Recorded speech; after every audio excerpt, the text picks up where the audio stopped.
Hello， 大家好，我是傻皮，今天带大家速看一下旅途64集的内容。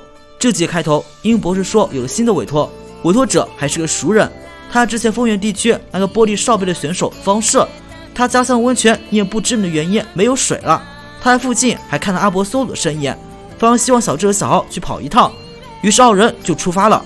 话说，那小智他们干嘛？是把他们当做侦探的吗？到达目的地，方士早就在外边迎接两人。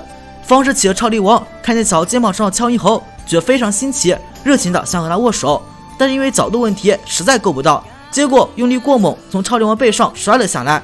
这也算是这个角色的特色了，让方士带着两人来到自己故乡小镇上。这里因为没有温泉，旅馆无法开张，所以街道显得十分冷清。方士带着二人来到一处石碑前，上面写着有关阿波梭鲁传说的故事。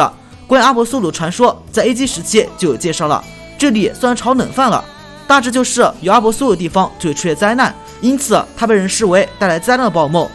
但实际上，阿波梭鲁是因为能够预感灾难的发生，所以经常会提前出现在事故发生的地方，提醒人们不要靠近。这样旅店老板和员工都因为没有生意很苦恼，他们想抓住罪魁祸首阿波梭鲁，他们觉得温泉没水了都是阿波梭鲁搞的鬼。小智和小豪则认为事情调查清楚之前不应该甩锅给一只宝梦，于是劝阻老板，他们俩先去调查。上岸途中，两人遇到阿波梭鲁，他不由分说地对着两人发起了猛烈的攻击，甚至为此破坏了周围的树木。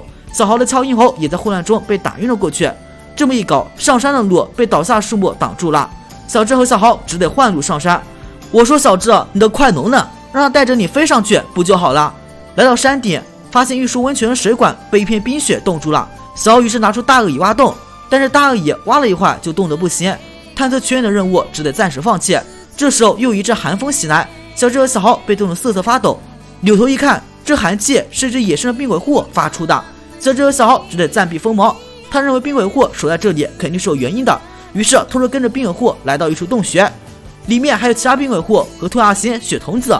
小豪想要抓一只雪童子，但这时候刚才阿波梭鲁却突然出现了，不由分说使用技能逼退两人。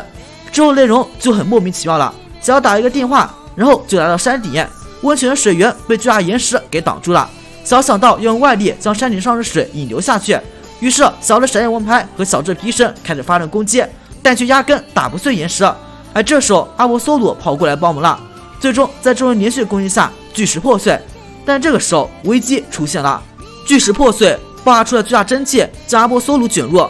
小豪为了救阿波梭鲁，选择了他独特的方式，那就是一球把阿波梭鲁给抓了，然后小豪把他放出来，问他要不要跟自己走，然后阿波梭鲁就同意了，呵呵哒。最后小智和小豪免费享受一下温泉。这一集是山上冰鬼户的一家也跑下来泡温泉了，不过他们体温很低，一碰水就结冰了。最后旅馆的老板来一把冰桶挑战，本集到此结束。这集和 A 级篇章那个阿波梭鲁故事差不多，但是叙事方式和深度都明显差一个台阶。我是卡皮，咱们下期见。